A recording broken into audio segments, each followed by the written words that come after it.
L'action se déroule dans le musée de la ville. Zhong Yuan, un guide touristique, montre à un groupe de visiteurs un énorme sarcophage antique découvert en 2024. Il raconte aux visiteurs comment le sarcophage a été découvert et explique que le couvercle et le corps du sarcophage ne forment qu'une seule et même structure, raison pour laquelle il n'a pas été ouvert depuis les fouilles. Zhong Yuan conduisit le groupe plus loin vers l'exposition des fouilles, la jeune fille aux cheveux roux diffusait en ligne à ce moment-là, sa caméra pointée vers le sarcophage. Jun a dit qu'il était interdit de filmer les expositions de valeur, mais la jeune fille lui a répondu qu'elle ne filmait pas l'exposition, mais lui. Zhong Yuan regarde l'écran avec incompréhension. La fille a montré à l'homme une émission diffusée sur son téléphone.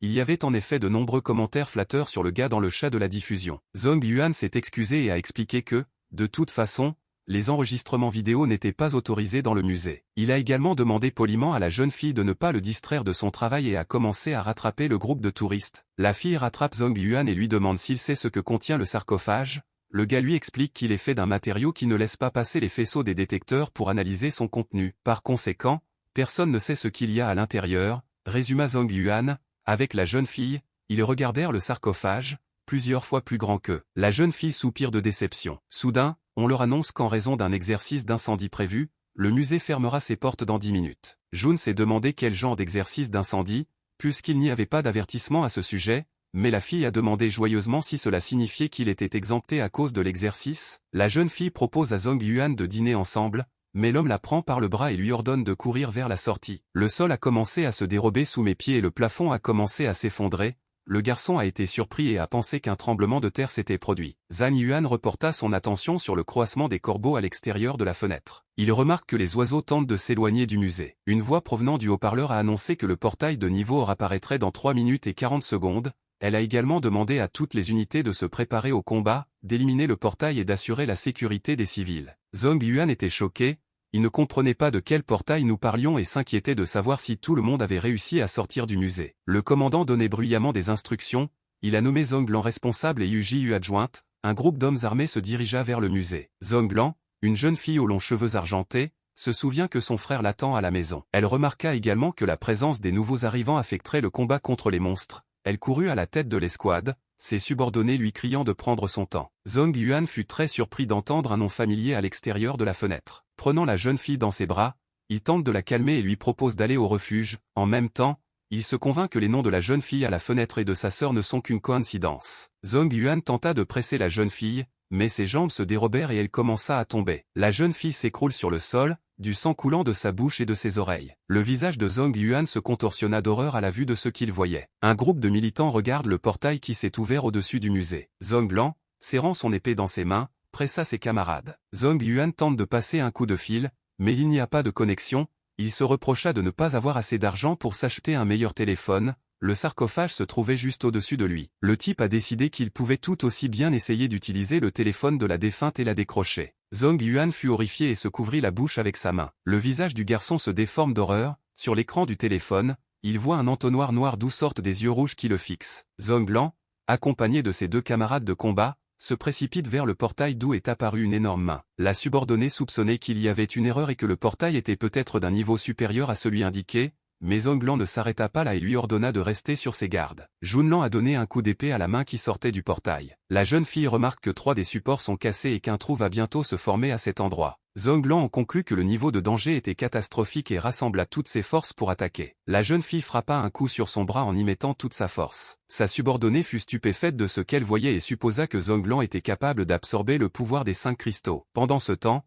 la partie de l'escouade restée plus loin de l'épicentre se rend compte qu'elle a été mal informée et que le portail est plus dangereux qu'elle ne le pensait. Le responsable de l'opération a donné l'ordre de se préparer et de se tenir sur ses gardes, car le portail pourrait les attirer. Zhong Lan répondit qu'il serait très difficile de s'en occuper. Le commandant, perplexe, s'interroge sur ce qu'elle veut dire. La jeune fille, qui manie inlassablement son épée, suggère qu'elle se bat maintenant contre des illusions et que pour gagner, elle doit trouver celui qui les a créés. Zhong Yuan regarda avec horreur les yeux rouges dans son dos qui se reflétaient sur l'écran du téléphone portable. Soudain, une énorme main démoniaque est apparue au-dessus du type. Il se met à courir, trébuche sur le cadavre de la jeune fille et comprend que c'est la fin. Une main démoniaque frappe le sarcophage qui tombe. Zhong Yuan a été écrasé par le sarcophage, avec seulement sa main et le téléphone qu'il essayait d'appeler sa sœur de l'extérieur. Le sarcophage commença à brûler sur les bords. Zhong Yuan et ses vêtements devinrent complètement blancs, un tourbillon de flammes l'entoura, mais sa conscience ne le quitta pas, l'homme supposa qu'il était mort. Soudain, le garçon entendit le nom et la voix de sa sœur au milieu des conversations des membres de l'escouade, son visage se déforme sous l'effet de la peur. D'après les négociations,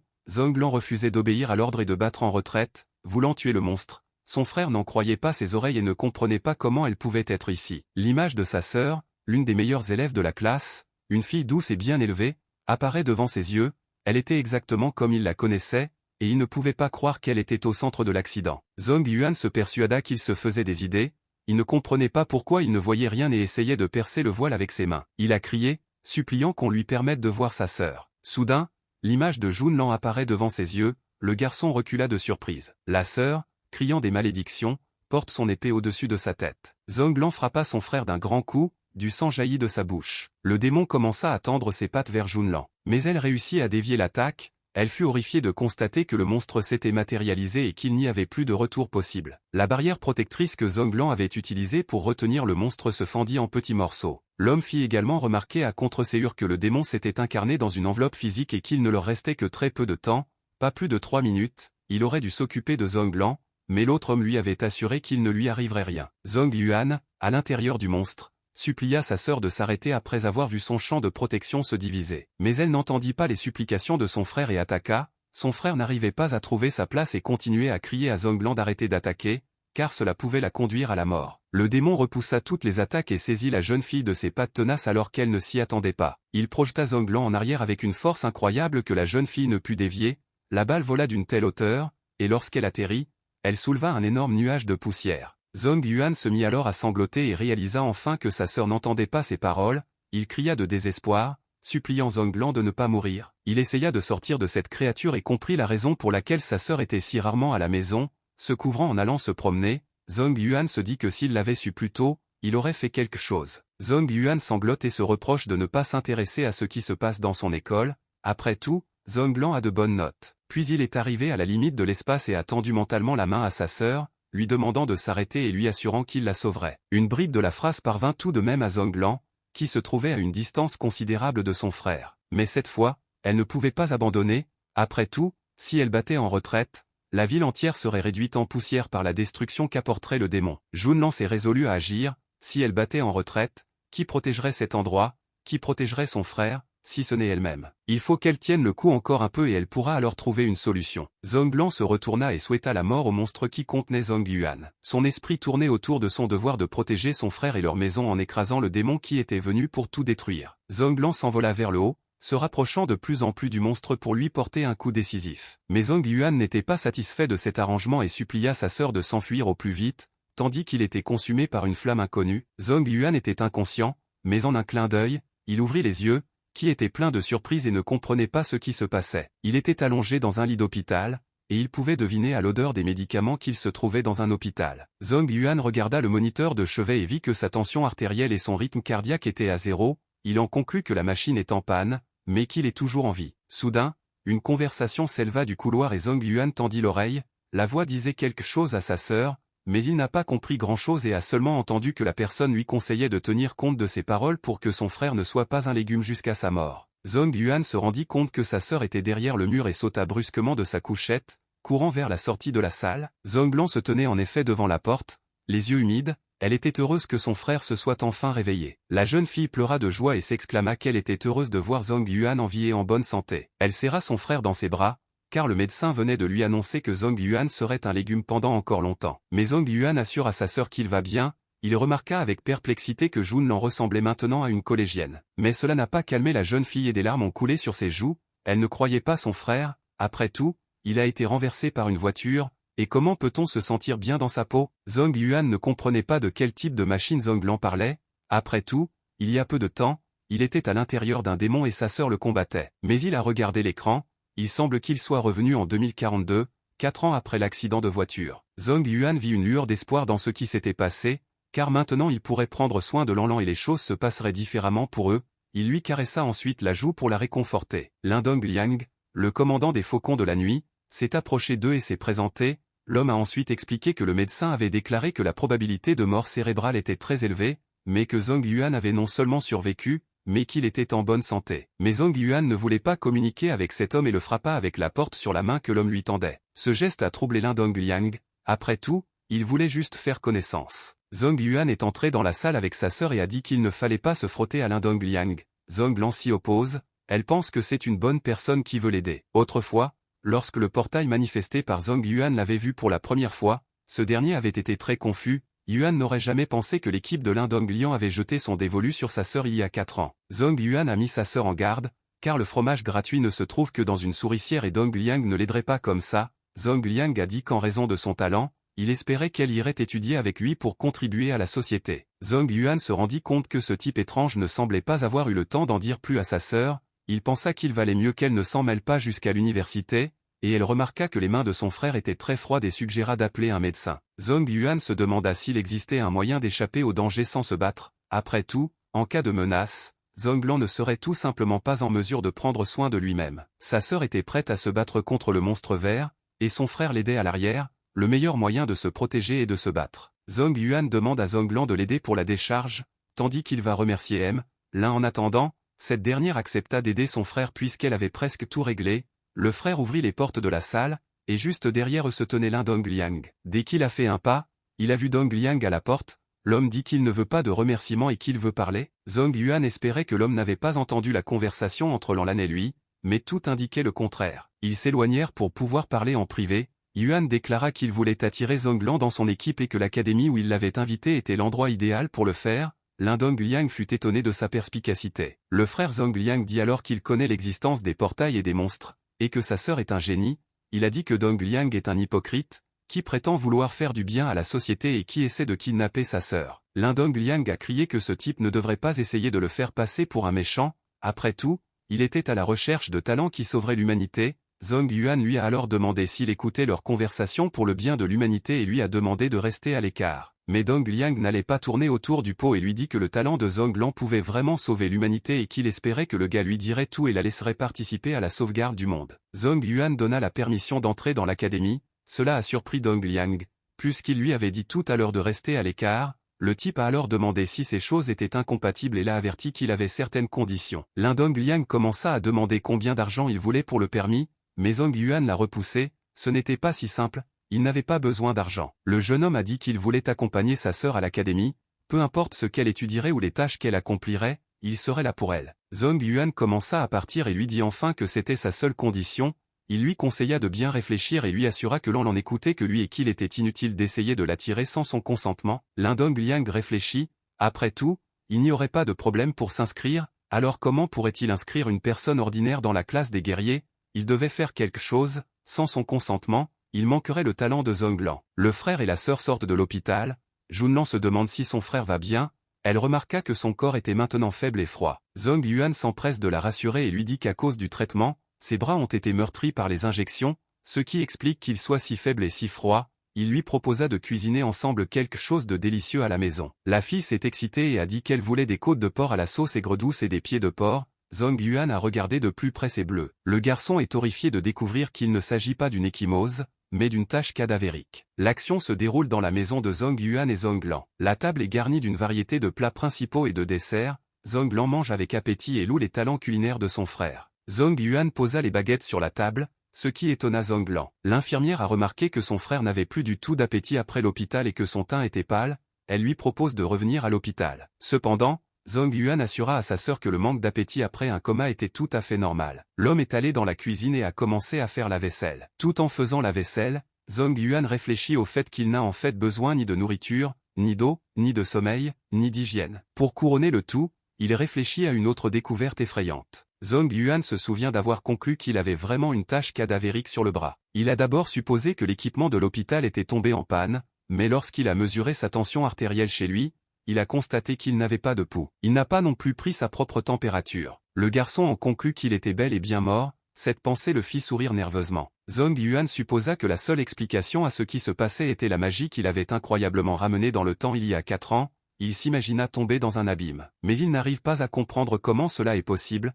Son imagination le représente allongé sur un lit d'hôpital. La seule chose qui le rassure, c'est que les taches de cadavres apparaissent lentement, ce qui signifie que son secret ne sera dévoilé que lorsqu'il sera réadmis à l'hôpital. Zhong Yuan reçoit un appel téléphonique. Au bout du fil se trouvait Lindong Liang. Il a dit au garçon et à sa sœur de venir à l'académie après les vacances. Zhong Yuan fut surpris que l'homme accepte si facilement sa condition. mais l'homme fit remarquer avec irritation qu'il avait du mal à accepter de la remplir. Lindong Liang a dit qu'il avait besoin des talents de sa sœur, il tenait dans ses mains un assez gros cristal rouge. L'homme a également ajouté que le garçon ne bénéficierait d'aucun traitement spécial et qu'il serait définitivement renvoyé pour cause d'absentéisme et de mauvais résultats scolaires. Zhong Yuan a accepté ces conditions en toute confiance. Le frère et la sœur s'approchèrent de l'académie, Zhong Lan courut devant son frère, elle était émerveillée par la beauté et la majesté de l'académie. Ils s'approchèrent de la statue qui se trouvait devant l'académie, Zhong Lan fut surprise, car il y avait habituellement un monument à Confucius devant l'académie. Son frère lui expliqua que cette statue était dédiée au créateur du système d'amélioration des capacités, qui était également la personne la plus forte du monde. Un homme s'est approché d'eux par l'arrière, il se faisait appeler ce Yan, le responsable des admissions dans les classes spéciales, c'est aussi leur nouveau camarade de classe. Le type a brusquement jeté un sac à Zhong Yuan, qui a à peine réagi. Comme s'il n'avait pas remarqué son frère, 11e Yan s'approcha de Junlan et lui tendit un sac en souriant, il lui expliqua qu'il contenait des fournitures scolaires et la montre qu'il lui avait demandé de porter, et lui proposa de l'accompagner jusqu'à son dortoir. Ne prêtant toujours pas attention à Zhong Yuan, le type lui dit qu'il y a un terrain de sport et une galerie d'art dans l'enceinte de l'académie, et que c'est là qu'il a invité Zhong Lan à se rendre. Zhong Yuan prend 11e Yan par l'épaule. Il éloigne le garçon de sa sœur et lui dit qu'ils peuvent s'en occuper à partir d'ici. Le frère et la sœur poursuivirent leur chemin, laissant leurs camarades de classe derrière eux. Zhong Lan mit sa montre et demanda à son frère d'essayer la sienne également. 11e Yan fait claquer sa langue en les regardant. Lorsque Zhong Yuan mit la montre en marche, celle-ci salua son nouveau propriétaire. Ils ont également dit que le camp d'entraînement militaire commencerait à 13 h, nous devons donc finir de décorer et nous rassembler devant le terrain de sport. Le visage de 11e Yan montre de l'anxiété et de la confusion, il ne comprenait pas de quel type de camp d'entraînement militaire il parlait. L'un des candidats à l'académie a juré et a jeté la montre par terre en essayant de la briser pour qu'elle arrête de sonner. Un autre, en sanglots, s'est plaint d'être sur le point de faire une dépression nerveuse.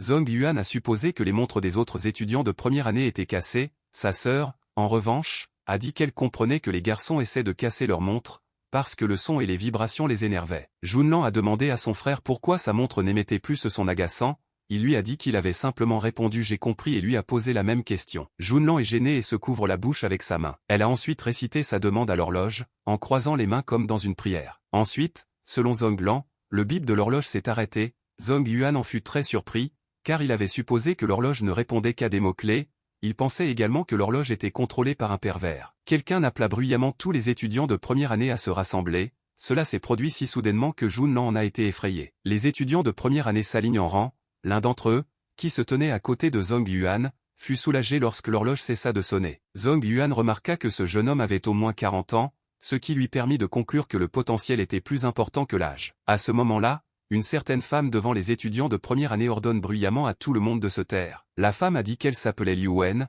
qu'elle était la superviseuse des nouveaux étudiants et qu'ils pouvaient la contacter pour toute question, mais seulement après avoir passé le test. Elle a également dit que Junlan était exempté du test en raison de son âge, les autres doivent signer des documents. Après avoir lu le texte du contrat, un étudiant de première année non inscrit dans un établissement d'enseignement supérieur s'est indigné qu'on l'oblige à signer une telle chose. Il s'interroge sur la signification de la clause relative au danger de la formation militaire et à l'absence de responsabilité de l'académie en cas d'accident. Liu Wen a répondu sévèrement que si l'une des personnes présentes n'acceptait pas de signer le document, elle pouvait se rendre au bureau du doyen et se faire exclure. Cependant, elle a fait remarquer aux nouveaux venus qu'ils seraient beaucoup plus forts après leur entraînement et qu'ils seraient en mesure d'absorber les cristaux avec plus de succès. En entendant cela, l'homme a immédiatement commencé à signer le contrat. Zhong Yuan était surpris qu'un camarade de classe soit prêt à sacrifier sa vie pour devenir plus fort. Tout en signant le document, Zhong Yuan pensa au fait que ces cristaux semblaient être nécessaires pour améliorer les capacités, mais que le taux d'absorption de la plupart des gens était trop faible. Il pensait en outre que, puisqu'il était déjà mort, il ne risquait pas de signer le document, et il était également soulagé que sa sœur ait été libérée. Cependant, il doutait de pouvoir absorber le cristal. À ce moment-là, un homme aux lunettes noires observait Zhong Yuan, il l'évalue et remarque qu'il est le seul à avoir signé le document sans réfléchir et le seul à avoir répondu reçu. Les élèves commencent à monter dans le véhicule. Alors que les voitures sont presque prêtes à partir, Zhong Yuan est appelé par un homme portant des lunettes noires. Zhong Yuan lui demanda ce qu'il voulait. L'homme lui a dit de garder un œil sur sa montre et lui a parlé de la possibilité d'appeler à l'aide par l'intermédiaire de celle-ci, en guise de récompense pour avoir réagi correctement au signal de la montre. Soudain, Zhong Yuan saisit la main de l'homme et, bouillonnant, lui demanda pourquoi la montre de sa sœur s'était également éteinte. Il lui répond qu'il aime sa voix et qu'il ne peut pas la refuser. Le véhicule s'éloigne, Zhong Yuan lança des jurons et des menaces à l'homme qui s'éloignait. L'homme qui s'occupait de lui pensait que le garçon lui était si reconnaissant qu'il ne pouvait le quitter des yeux. En arrivant sur le site, les élèves se sont reformés en ligne. Liu Wen, s'adressant aux étudiants, a déclaré qu'ils avaient tous un potentiel, mais que tant qu'ils n'avaient pas absorbé le cristal, ils étaient des gens ordinaires et que cette formation devait leur montrer à quel point la vie humaine était fragile. Elle a commencé à expliquer qu'il y avait une frontière avec plusieurs points d'énergie à cet endroit et que le mécanisme consistait à copier l'espace sur la base du terrain réel. Selon elle, tout ce qui se passe dans cet espace n'a aucun effet sur le monde réel et le gouvernement utilise cette technologie pour faire pousser des cristaux. Elle a ensuite annoncé que la tâche des élèves était de survivre dans cet endroit pendant 3 jours et qu'ils pouvaient utiliser les fournitures contenues dans les sacs à dos qui se trouvaient devant eux. Certains élèves étaient surpris d'être soumis à une telle épreuve, même s'ils restaient des gens ordinaires. Elle disait qu'ils ne pourraient peut-être pas entrer dans la zone de culture du cristal, mais que l'essentiel était de survivre et de montrer leur potentiel. Zhong Yuan pensa que c'était sa chance d'obtenir un tel cristal. Liu Wen a également révélé que la montre peut être utilisée pour appeler à l'aide et effrayer les ennemis de bas niveau, mais cela consomme de l'énergie, que la montre ne peut utiliser que pendant 3 jours. Indiquant le portail qui s'ouvrait, la femme invita les élèves à le franchir s'ils étaient prêts. Alors que les élèves se dirigeaient déjà vers le portail, Liu Wen leur a rappelé que les élèves devaient s'entraider et que ceux qui étaient reconnus coupables d'avoir fait du mal à d'autres élèves seraient expulsés et envoyés au tribunal. Zhong Yuan trouva les dernières paroles de la femme intimidantes, mais il se dirigea avec enthousiasme vers le portail. Le mentor de première année leur a expliqué qu'il est beaucoup plus sûr de se battre en équipe et leur a rappelé qu'une équipe ne doit pas être composée de plus de 6 personnes. Les étudiants de première année ont été divisés en équipes. Zhong Yuan a demandé à faire partie de l'équipe de quelqu'un, mais a essuyé un refus, sous prétexte qu'il n'y avait plus de place. Une fille demanda si Zhong Yuan avait trouvé une équipe et l'invita à rejoindre la sienne puisqu'ils n'étaient que 4. Mais les 3 autres membres de l'équipe n'ont pas apprécié et ont appelé la jeune fille, Wang Xiaoyan, pour qu'elle ne soit pas retardée. L'un des membres de l'équipe de Xiaoyan déclara qu'il n'avait pas de places assises, c'était un mensonge et honté puisqu'ils n'étaient que 4, mais Zhong Yuan n'allait pas le demander. Ce n'est pas une bonne chose, car il serait beaucoup plus facile de survivre en équipe. Wang Xiaoyan sourit maladroitement et s'excuse auprès de l'homme. Elle ne peut pas aller à l'encontre de tout le groupe pour un étranger. Zhong Yuan remarqua qu'un homme avec un sac à dos l'observait de derrière les buissons. L'homme observait attentivement les actions de Zhong Yuan. Zhong Yuan quitta soudain la route et disparut derrière les arbres, et l'homme ne put plus l'observer. Il se dit alors que la chose la plus effrayante de la planète était l'homme. Cela énerva vraiment tout le groupe qui suivait subrepticement Zhong Yuan derrière les buissons. L'un de ceux qui suivaient le type dit à Wang Meng, qui se tenait sur un rocher, que Zhong Yuan s'était détourné du chemin et lui demanda s'il les avait remarqués. La fiche qui lui a été remise lui a permis d'apprendre beaucoup de choses. L'espèce qui pousse à cet endroit s'appelle le serpent des neiges.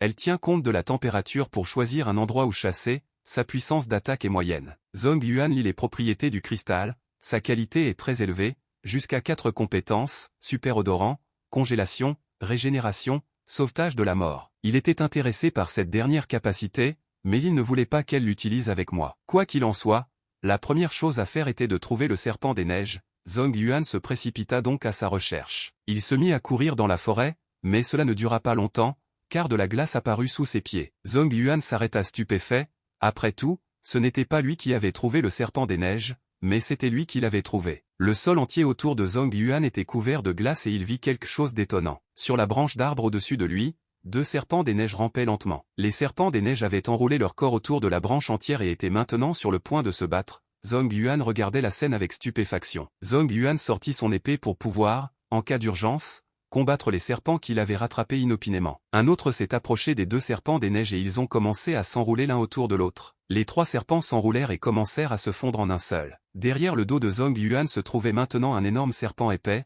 son poids le fit tomber de la branche. Zhong Yuan dirigea la pointe de son épée vers l'énorme serpent et s'apprêta à se précipiter pour l'attaquer. Mais le serpent n'a pas attaqué le jeune homme, ce qui l'a surpris, car les animaux sauvages ne sont pas dociles. Il s'est soudain rendu compte qu'un serpent chasse lorsqu'il a chaud, il n'était donc pas différent d'un arbre pour elle. Il était mort, et les morts n'ont pas de température corporelle. Ce fait macabre lui permit de survivre plus facilement, car il n'avait plus à se battre contre le serpent. Zhong Yuan, sans réfléchir longtemps, trancha la tête de l'énorme serpent d'un coup précis. Le sang suintait du corps du serpent et la tête était séparée du reste. Le gars n'arrivait pas à croire que c'était si simple, et pour cause, le serpent avait activé sa compétence et était en train de revivre. Zhong Yuan se précipita résolument vers l'avant pour attaquer, puisque le serpent ne mourrait pas d'un seul coup, il essaierait d'en frapper 2 ou 3 autres. Un cristal brille dans la main du garçon. Zhong Yuan ne pouvait pas savoir s'il s'agissait de Xu Jing. Si quelqu'un en sortait, ce n'était qu'en mourant. Quant à son état de mort, l'instructeur n'avait pas besoin de le connaître avant qu'il n'absorbe le cristal. Lanlan est un génie,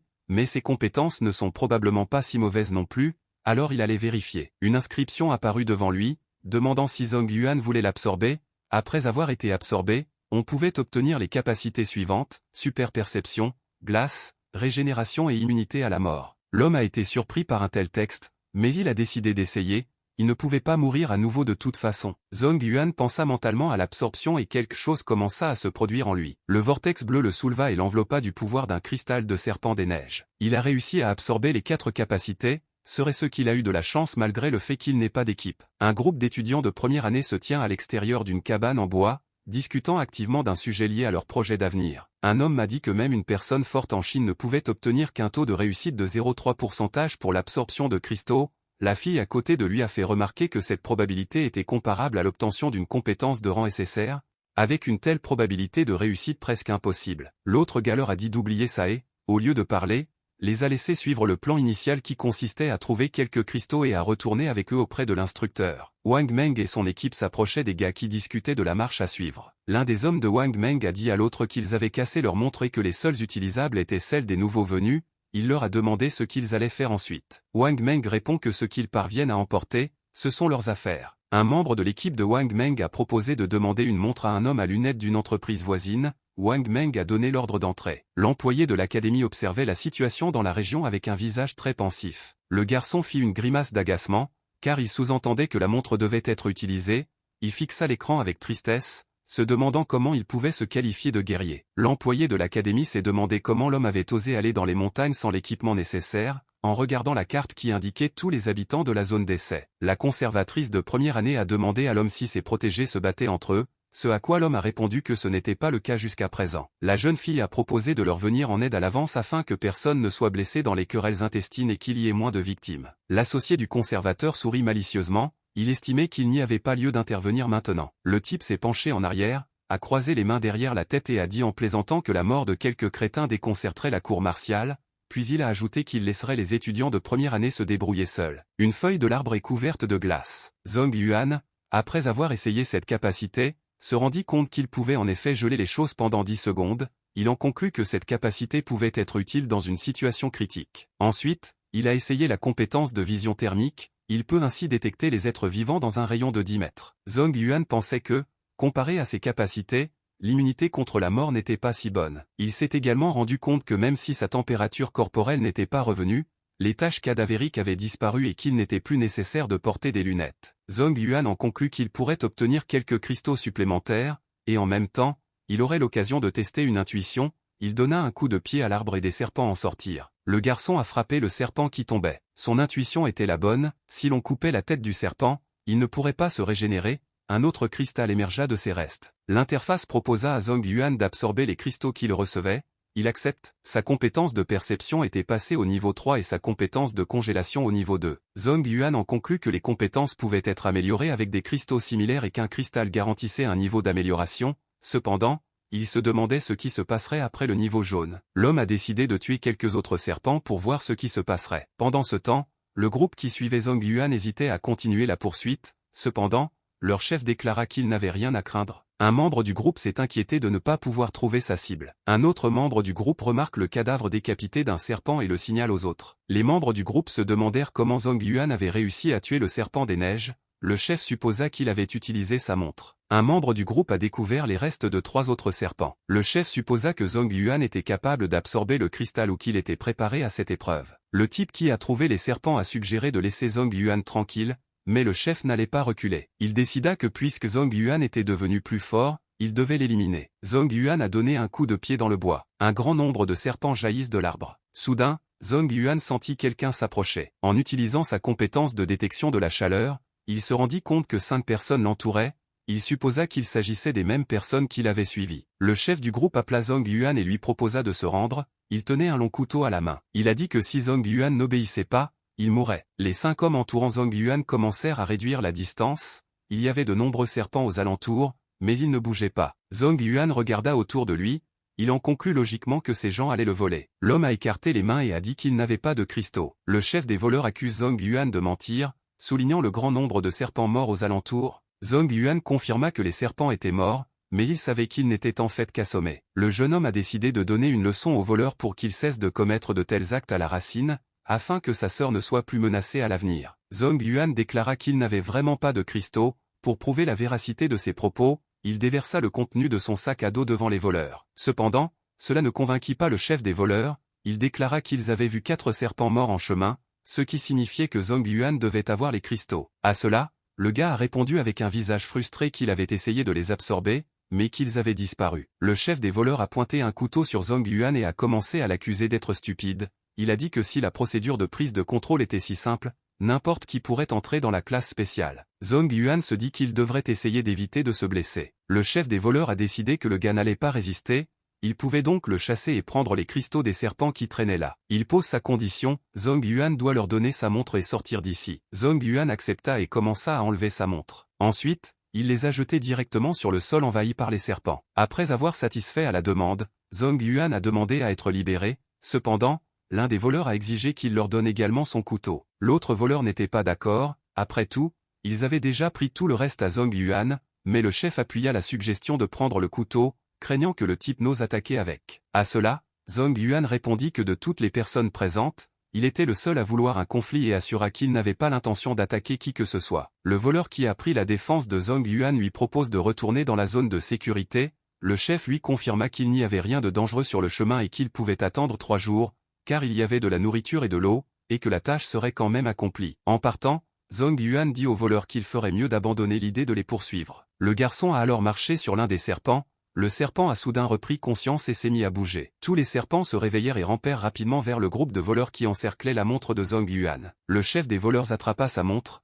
l'un des voleurs le félicitait d'avoir si bien réussi, tandis que l'autre craignait que Zhong Yuan ne revienne en découvrant qu'ils avaient menti au sujet de la nourriture et de l'eau. L'homme, le chef des voleurs, s'en moque, car le gars n'a pas d'arme et ne peut donc rien leur faire. Il regarda la charge de la batterie et vit qu'elle était presque pleine, il réalisa que Zhong Yuan n'avait pas utilisé la montre pour supprimer les serpents. Les voleurs regardent autour d'eux et se rendent compte qu'ils sont pris au piège, car les serpents les entourent de tous les côtés. Meng s'est précipité, paniqué, et a incité tous les autres à faire de même. Les voleurs ont crié fort pour demander de l'aide, même les oiseaux qui se trouvaient dans les arbres à proximité se sont envolés dans différentes directions. Zhong Yuan avança d'un pas assuré, sans prêter attention aux cris, pensant que les voleurs n'auraient pas dû s'en prendre à lui. Les deux nouveaux se mettent en route et arrivent presque au nid du serpent. En chemin, ils rencontrèrent Zhong Yuan, ce qui les surprit beaucoup. Wang Xiaoyan s'est précipité vers lui et lui a demandé comment il était arrivé ici. Zhong Yuan lui a répondu qu'il avait été volé. Xiaoyan demanda avec inquiétude à l'homme s'il était blessé. Zhong Yuan assure à la jeune fille qu'il va bien. Zhong Yuan leur dit qu'après avoir essayé de le voler,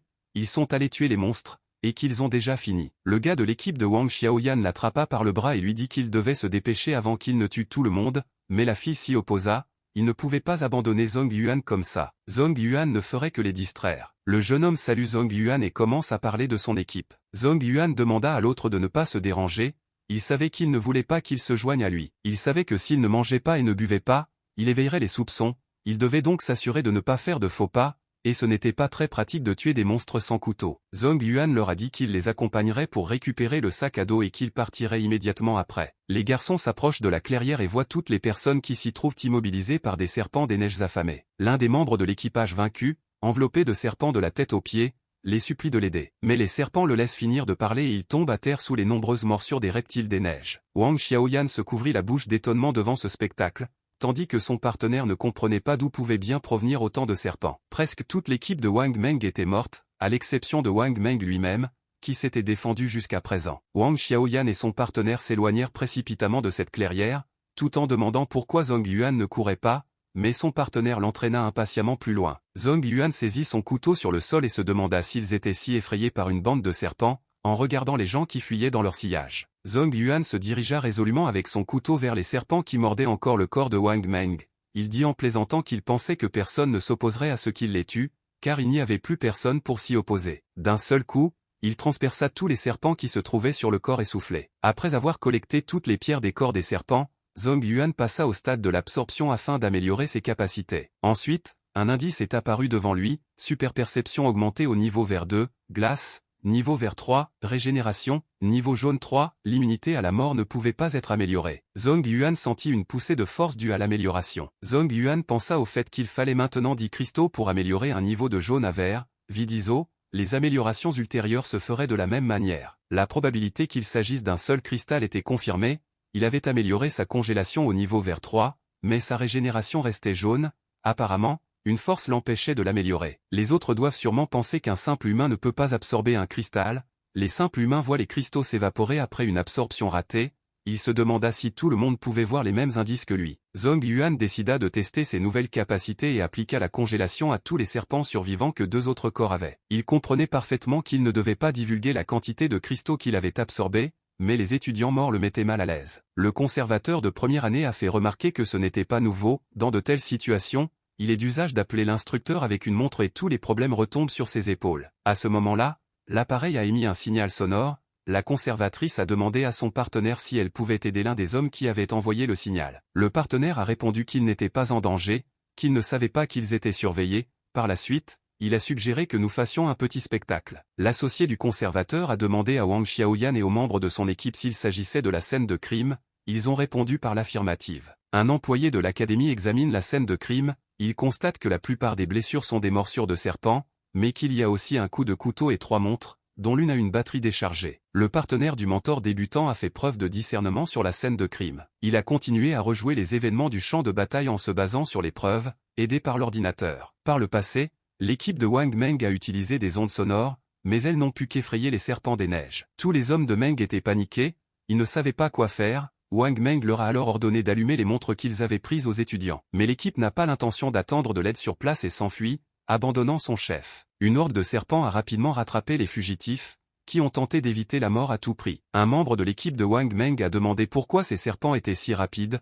Wang Meng a répondu, sans terminer, que cela n'avait pas d'importance si l'on courait moins vite que le serpent. Wang Meng a planté un couteau dans le dos de l'un de ses compagnons pour sauver sa peau, car les serpents allaient d'abord s'abattre sur le corps de ce type. Tout en s'enfuyant, Wang Meng a terminé sa phrase, « L'essentiel est que je cours plus vite qu'elle », et ça a marché. Certains serpents sont passés à l'homme. Le partenaire du conservateur réalisa que Zhong Yuan les avait conduits directement au nid de serpents et les avait indirectement tués avec ces mêmes serpents. Il ne cessait de remarquer de nouveaux détails, car s'il regardait autour de lui, il y avait au moins 30 serpents ici. Mais quelque chose ne collait pas dans ses calculs, alors pourquoi n'ont-ils pas attaqué Zhong Yuan lui-même? Ce détail l'intéressait, car il n'avait pas remarqué qu'il utilisait quoi que ce soit. Les gars ont observé l'expression pensive sur le visage de l'employé de l'académie et ont décidé de lui demander ce qui s'était passé.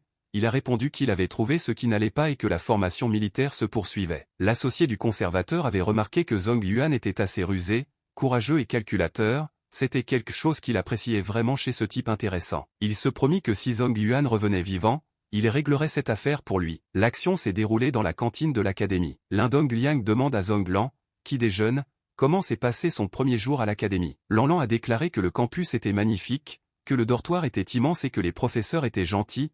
Tout en mangeant son pudding, elle a ajouté que la nourriture de la cantine était délicieuse et qu'elle aimait tout. Lindong Liang a tendu un téléphone à la jeune fille et lui a dit que ce téléphone avait une fonction de communication par satellite, qu'elle pourrait rester en contact avec lui où qu'elle soit. Mais Zhong Lan se détourna capricieusement et refusa, arguant que son frère lui avait dit de ne rien prendre des mains des étrangers. Cette réaction surprit Dong Liang. Lindong Liang reconnaît que son frère a raison, mais il a ajouté qu'il ne s'agissait pas d'un cadeau, mais d'un prêt, et que lorsqu'elle gagnerait de l'argent pour en acheter un nouveau, elle le lui rendrait et en achèterait un nouveau pour elle. Zhong Lan saisit joyeusement le téléphone sur la table et dit que dans ce cas, il n'y avait pas de mal à ne pas être modeste. Lindong Liang lui demande où se trouve son frère et pourquoi il ne déjeune pas avec elle. Lan fut informé avec prudence et anxiété que Zhong Yuan se trouvait actuellement dans un camp d'entraînement militaire. Cette réponse a plongé Lindong Liang dans la stupeur.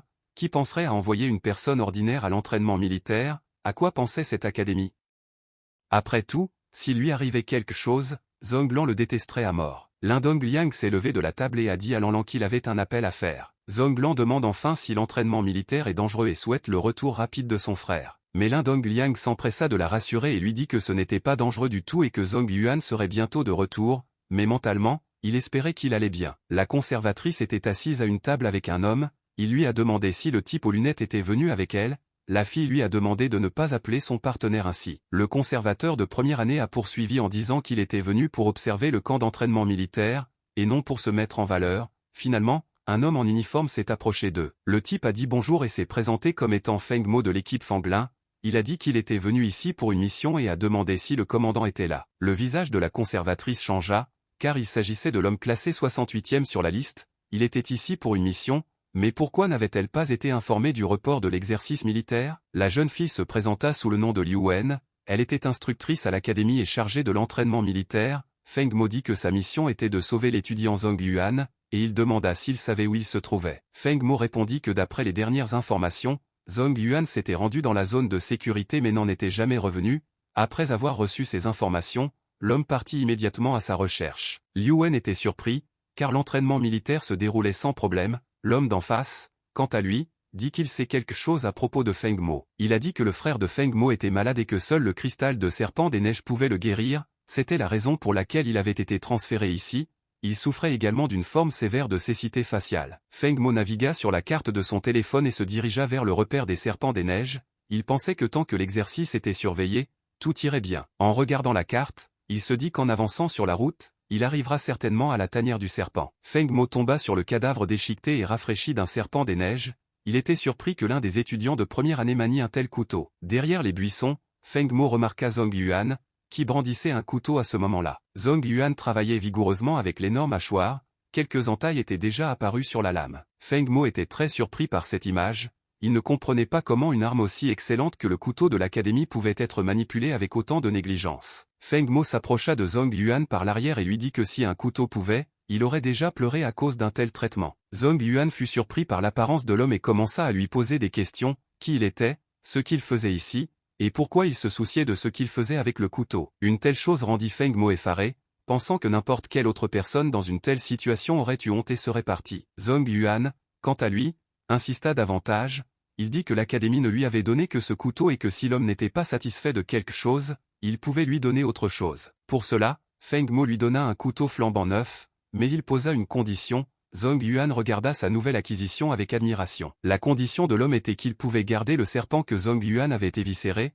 mais que le reste des serpents irait à Feng Mo. Zhong Yuan fut très surpris et demanda si Feng Mo avait honte d'avoir pris le butin des étudiants de première année. L'homme répondit que ce n'était pas le territoire de Zhong Yuan et que la règle du first up is first down ne fonctionnait pas ici. Feng Mo lança sa lance sur le serpent assis dans l'arbre avec une grande force et une grande vitesse. L'homme a frappé le serpent exactement à la tête, le clouant à l'arbre. Après cela, Feng Mo dit à Zhong Yuan que les serpents devaient aller au plus fort. Une lueur bleue sortit de l'endroit où la lance avait frappé. Zhong Yuan regarda les actions de l'homme avec surprise. En regardant Feng Mo tuer le serpent d'un seul coup, Zhong Yuan conclut que ce type était définitivement un professionnel. Il vit son arme qui était similaire à celle que Lan avait utilisée dans sa vie passée. C'était un équipement officiel. Feng Mo dit avec satisfaction à Zhong Yuan qu'il pouvait lui-même constater leur différence de force. Zhong Yuan se rendit compte que quelque chose n'allait pas. Après tout, un guerrier expérimenté était venu combattre des monstres aux côtés d'étudiants débutants. Le type utilisa sa capacité de congélation sur Feng Mo et celui-ci était maintenant emprisonné dans un énorme bloc de glace. Zhong Yuan se jeta sur l'homme emprisonné pour briser la glace et ainsi le blesser. Le garçon frappe le caillot de glace aussi fort qu'il le peut, mais il ne bouge pas. Zhong Yuan ne comprenait pas pourquoi il y avait une telle densité, ses os étaient sur le point de se transformer en poussière, et Feng Mo n'avait même pas été touché une seule fois. Il décida de le laisser ici pour le moment, car il n'avait pas l'air d'un méchant, il ne pouvait rien faire de plus. Zhong Yuan ramassa l'outil de Feng Mo sur le sol et lui demanda de s'asseoir là pendant qu'il utilisait gentiment ce couteau. D'un coup léger, il transperça la tête du serpent, l'arme était bien meilleure que son couteau. En partant, il a décidé de jubiler et m'a permis d'utiliser son arme, à condition qu'il ne manque pas de me la rendre plus tard. Feng Mo se tenait au milieu de la pelouse de la forêt, emprisonné dans un bloc de glace. Quelqu'un frissonnait en s'approchant de la cabane. C'était Feng Mo, qui était couvert d'écorchures. Il marchait en s'appuyant sur sa baguette et regardait l'employé de l'académie avec haine. L'associé du conservateur demanda à Feng Yumo si c'était bien lui, car il était dans un état pitoyable. L'homme se mit à rire en voyant que quelqu'un avait réussi à battre Feng Mo, les blessures étaient mineures, mais l'humiliation était immense, et l'employé de l'académie avait remarqué qu'on lui avait également volé son arme. Feng Mo demanda au type de le soigner. Le partenaire du conservateur a utilisé son pouvoir de guérison. Capacité de retour au soleil, la cible revient à l'état dans lequel elle se trouvait il y a 24 heures. L'employé de l'académie lui a demandé de lui raconter ses malheurs, faisant ainsi plaisir à son âme. Feng Mo lui raconta ce qui lui était arrivé. L'associé du conservateur lui demanda avec surprise s'il était vrai que l'un des élèves lui avait volé son arme. Feng Mo répondit par l'affirmative, mais le partenaire du conservateur ne put détecter le signal de l'horloge. Le gars a dit qu'actuellement le seul disciple qui porte une montre est Zhong Yuan, mais sa montre a été prise par Wang Meng. Il demande si Feng Mo n'a pas bien vu la personne avec laquelle il s'est battu. L'employé de l'académie dit qu'il devrait maintenant se concentrer sur la tâche initiale. Feng Mo lui demanda s'il pouvait retrouver la trace de Zhong Yuan. Le partenaire du conservateur répondit par l'affirmative, mais lui demanda si la cible n'était pas les cristaux de serpent des neiges. Feng Mo répondit que c'était sa cible à lui. Wang Meng se disait désespérément qu'il n'avait pas rencontré un seul serpent vivant en 2 jours et qu'il était également perdu. il commença à penser qu'il était maudit. Wang Meng se heurta à nouveau au panneau indiquant qu'il n'y avait plus de passage. Il était étrange que partout où il allait, il y avait des réparations partout. Le gars se précipita pour chercher une autre route. Feng Mo l'avait suivi pendant tout ce temps. Feng Mo se tenait à côté d'un autre panneau concernant la réparation de la route. Il s'excusa auprès de l'homme, car Wang Meng allait devoir errer plus longtemps dans la forêt pour obtenir plus de cristaux. Feng Mo a dit que de toute façon, les débutants comme eux n'avaient pas besoin de ces cristaux. Zhong Yuan, quant à lui, vérifia la carte et chercha un autre cristal de serpent des neiges. Il arriva à un endroit sur la carte, mais tout le nid de serpents qui s'y trouvait avait été exterminé. Zhong Yuan se demanda quel type de bétail avait pu tuer tous ces serpents. Zhong Yuan grimpa sur un arbre et vit une montagne. Cette montagne ne figurait pas sur la carte distribuée à l'académie. Il allait y tenter sa chance. Zhong Yuan abattit facilement un autre serpent des neiges. Après être allé aussi loin, il avait trouvé quelques serpents, et il pouvait maintenant améliorer ses capacités une fois de plus. Portée de perception améliorée à 1 km, le temps de congélation est passé à 2 minutes, avec suffisamment d'énergie, il peut être utilisé plusieurs fois, de sorte que le temps peut être porté à plusieurs heures. L'absence de faim, de soif et de fatigue m'a un peu fait perdre le fil du temps. Je pense qu'il était temps pour lui de repartir. Un énorme serpent des neiges rampait près de son pied. Sa lance s'est figée après qu'un reptile bleu a rampé près de sa pointe. Elle avait un museau anormalement grand par rapport aux autres individus de son espèce, et elle sifflait. Un énorme serpent s'enroulait au-dessus de Zhong Yuan, qui ne pouvait s'empêcher de remarquer un tel reptile. Zhong Yuan lui cria dessus pour savoir pourquoi il se cachait ici. Le serpent ouvrit sa gueule et s'élança sur le type. Zhong Yuan fut surpris par la vitesse du serpent géant des neiges. Sa gueule était déjà devant son visage. Le serpent donna un coup de queue soudain, en plein dans l'estomac de Zhong Yuan. Zhong Yuan utilisa sa capacité de régénération, qui était très bien exploitée. Le garçon se rendit compte qu'il ne pourrait certainement pas faire face à un tel géant. Ce serpent était plus fort que tous ses congénères. Il ne savait pas si son nouveau gel fonctionnerait sur un serpent des neiges aussi énorme, mais il n'y avait pas d'autres options. Zhong Yuan avança sa main et utilisa sa capacité de congélation améliorée sur le serpent. La tête et une partie du torse du monstre se figèrent, contrairement aux craintes de Zhong Yuan. Zhong Yuan n'en croyait pas ses yeux, sa capacité avait bel et bien fonctionné, mais il fallait réessayer pour l'immobiliser complètement. L'homme a rapidement appliqué le gel 4 fois de plus sur différents côtés du serpent de neige. Zhong Yuan frappa le serpent gelé avec une grande force à l'aide de sa lance. En plus de la glace, le serpent se fissura, ce qui ne pouvait que réjouir Zhong Yuan. Le garçon se précipita avec une vigueur renouvelée pour détruire la glace avec le serpent. Il le blessa sur tout le corps et atteignit la tête. Même si les dégâts n'étaient pas élevés, il pouvait infliger de sérieuses blessures, car l'arme était excellente. Après tant de gel qu'il avait utilisé, ses forces étaient presque à bout, il s'était presque brisé la tête, mais il n'avait pas à craindre de mourir des immunités. Zhong Yuan réalisa que le cristal de serpent était toujours intact et que l'immunité à la mort pouvait fonctionner. Le mentor des nouveaux élèves annonce qu'il reste encore une demi-heure avant la fin de l'assemblée. Elle demande à tous les étudiants qui reviennent de venir s'inscrire auprès d'elle. Wang Meng se mit debout et s'agrippa à l'arbre. Il n'arrivait pas à reprendre son souffle. C'est par miracle qu'il a réussi à s'en sortir. Feng Mo lui a dit derrière son dos qu'il l'avait suivi depuis la montagne pour s'assurer qu'il atteignait le camp. Un employé de l'académie s'approcha d'eux et leur dit que Feng Mo s'était encore trompé et que la personne qui l'accompagnait n'était pas du tout Zhong Yuan. Feng se gratta le menton et demanda si ce n'était pas la personne à qui l'associé du conservateur avait donné les coordonnées. L'employé de l'académie explique que les coordonnées appartiennent à la montre de Zhong Yuan, mais on ne sait pas pourquoi la montre de Zhong Yuan est sur un autre élève. L'associé du conservateur s'est approché de Wang Meng, effrayé, et lui a fait signe de venir avec lui, décidant de lui donner une chance de tout expliquer. Le serpent des neiges avait été découpé en plusieurs morceaux, mais il essayait toujours de se régénérer grâce à ses capacités. Zhong Yuan comprenait parfaitement que même s'il était en fait un cadavre et très fatigué, cette chose travaillait également dur pour se rétablir. Enfin, avec ses dernières forces, il parvint à atteindre l'énorme cristal de serpent des neiges. Zhong Yuan, épuisé, pensa avec joie que c'était enfin terminé et que le serpent était mort. L'indice apparut à nouveau devant lui, mais il y avait maintenant une nouvelle capacité appelée explosion de sang glacé. Pendant cette capacité, toutes les capacités étaient améliorées de 1200% pendant 30 secondes, mais après l'avoir utilisé, il était faible pendant 48 minutes. Ce qu'il lisait le fit expirer de soulagement. Il avait de la chance que le serpent n'ait pas eu le temps d'utiliser cette capacité. Ce genre de pouvoir valait vraiment la peine d'être absorbé par Zhong Yuan. Wang Meng a supplié en larmes de mourir ici en paix et de ne pas être traduit en cours martial. Feng Mo demanda à l'employé de l'académie s'il avait donné les coordonnées de Wang Meng volontairement. Le gars a répondu qu'il avait juste fourni les informations dont il avait besoin. Feng Mo l'a alors accusé de lui avoir donné les mauvaises coordonnées. Au même moment, Wang Meng est emmené par les militaires, mais il résiste par tous les moyens. Il ne voulait pas passer en cours martial. Le partenaire du conservateur a demandé si les coordonnées qu'il avait données étaient importantes. Ensuite, il a dit que la seule chose qui importait était que Zhong Yuan ne s'était toujours pas montré, il semblait avoir l'arme de Feng Mo. Le conservateur de première année a regardé d'un air interrogateur ce type qui n'allait pas partir, il lui dit d'emmener les élèves à l'académie et d'attendre Zhong Yuan,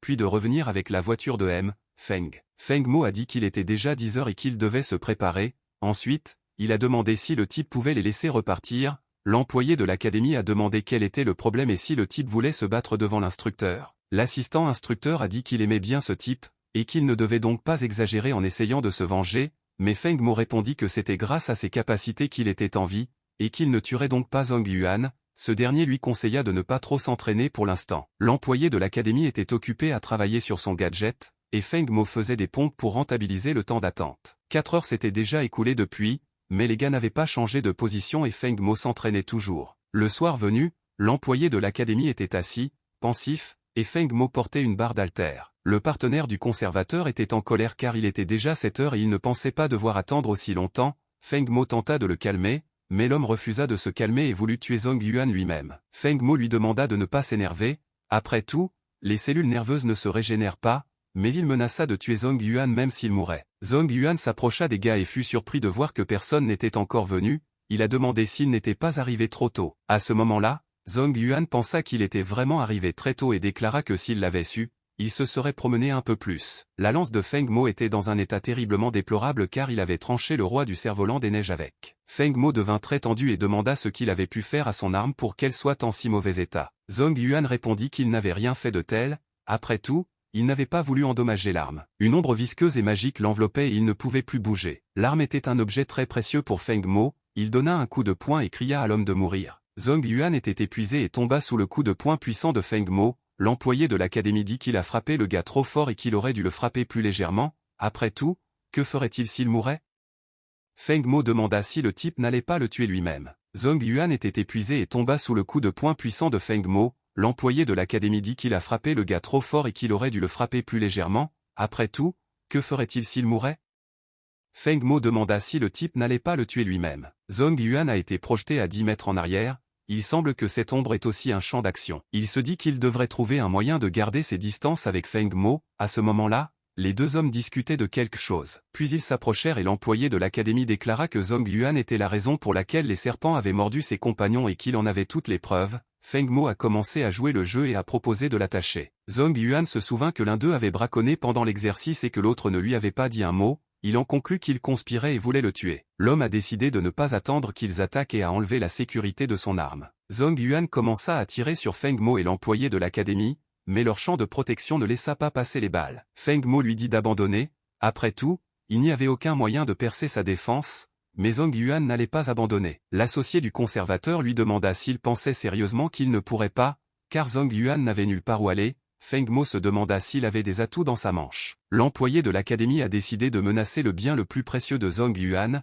Il a dit qu'après sa mort, Zhong Yuan lui appartiendrait. Zhong Yuan ressentit comme un choc électrique. Il sauta immédiatement et eut une nouvelle force pour se battre. Le gars leur a envoyé une pile de morceaux de glace en guise d'avertissement et leur a dit que s'il touchait à sa sœur, il les réduirait en poudre. Feng Mo demanda pourquoi il avait dit une telle chose, car maintenant ils allaient avoir des ennuis. Zhong Yuan décida d'utiliser le souffle du serpent de glace. Ses capacités de perception, de congélation et de régénération s'améliorèrent. De plus, il gagna les capacités de choc thermique, d'enduit de glace et de fantôme immortel. Ces améliorations ne durent que 30 secondes, mais cela n'a pas d'importance, il utilisera ce temps au maximum. Zhong Yuan utilisa la capacité de glace sur les gars, ces derniers n'eurent pas le temps de faire quoi que ce soit. Feng Mo l'était, mais il n'a pas été transféré à l'employé de l'académie. Grâce au champ de protection, il commença à restaurer les forces de son partenaire, en utilisant ses capacités. Le partenaire du conservateur débutant était stupéfait par la force de ce type. Sans la défense de Feng Mo, il ne resterait plus rien d'eux. L'employé de l'académie décida d'utiliser la capacité retour au soleil pour décongeler Feng Mo, mais la température ambiante était trop basse et tout se figea en quelques secondes. Zhong Yuan réalisa que cette compétence nécessitait beaucoup d'énergie et qu'il avait perdu presque toute sa force en une seule utilisation. Par conséquent, il était impossible d'attendre. Une fois leur champ de défense détruit, il s'est emparé de l'arme et a pointé la bouche du canon directement sur eux. Mais le pistolet est couvert de glace. C'était fini.